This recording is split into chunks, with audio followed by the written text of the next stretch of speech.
ফজর নামাজের পরে সালাম ফিরে কারো সঙ্গে কথা না বলে এই দোয়াটি ১০০ বার পড়বেন।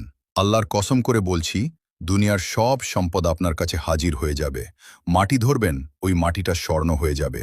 আপনি ব্যবসায় হাত দিবেন, ওই ব্যবসায় লাখপতি কোটিপতি হয়ে যাবেন। আল্লাহ ব্যবসায় হালালভাবে রিজিক দান করবেন, আপনার বিপদ আপদগুলো কেটে যাবে। আপনি যেই কোনো কাজে হাত দিবেন, ওই কাজে আল্লাহ তাআলা বরকত দান করে দিবেন, বিপদগুলো দূর করে দিবেন, আপনার মনের সব আমল পূরণ করে দিবেন। এটি একটি পরীক্ষিত আমল। বাংলাদেশের সব মাওলানা মুহাদ্দিস, বড় বড় ওলামায়ে কেরাম এই আমলগুলো করেন। এই আমল করে ফজিলত পেয়েছেন, আপনিও পাবেন ইনশাআল্লাহ। ফজর নামাজের পরে কারো সঙ্গে কথা না বলে যদি একটি আমল করতে পারেন, আল্লাহর নামে শপথ করে বলছি, আপনার সব মনে আশা পূরণ হয়ে যাবে। আপনার আয় রুজিতে উন্নতি হবে, আপনার কাছে সব সম্পত্তি আল্লাহ হাজির করে দিবেন ইনশাআল্লাহ। আল্লাহ তাআলা আমাদেরকে বলেছেন, ইস্তাইনু বিস-সাবরি ওয়াস-সালাহ, ইন্নাল্লাহা মা'আস সাবিরিন। আল্লাহ তাআলা বলেন, আমার কাছে সাহায্য চাও বিস-সাবরি ওয়াস-সালাহ, ধৈর্য এবং নামাজের মাধ্যমে। বান্দা জেনে রাখো, ইন্নাল্লাহা মা'আস সাবিরিন, আমি আল্লাহ তাআলা ধৈর্য ধারণকারীদের সঙ্গে আছি। রিজিক দুনিয়ার কেউ দেয় না, রিজিক দেন একজন। তিনি কে? আল্লাহ। আল্লাহ ছাড়া কেউ আমাদের রিজিক দিতে পারে না।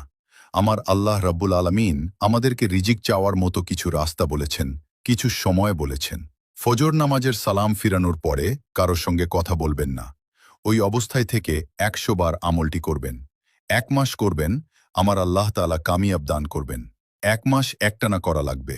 কেবলামুখী হয়ে আপনি পড়বেন, সুবহানাল্লাহি ওয়া বিহামদিহি, সুবহানাল্লাহিল আযীমি ওয়া বিহামদিহি, আস্তাগফিরুল্লাহ। এই দোয়াটা ১০০ বার পড়বেন।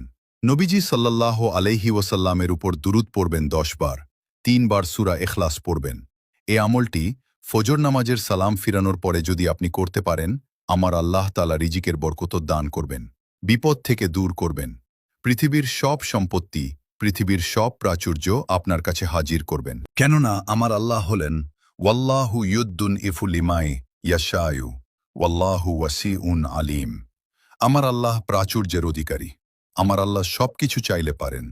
আমরা আল্লাহর কাছে চাইব, আল্লাহ আমাদের কবুল করেন। কমেন্টে আমিন লিখে শেয়ার করে সবাইকে জানিয়ে দিন, ইনশাআল্লাহ এর বিনিময়ে আপনিও অসংখ্য নেকির অংশীদার হবেন।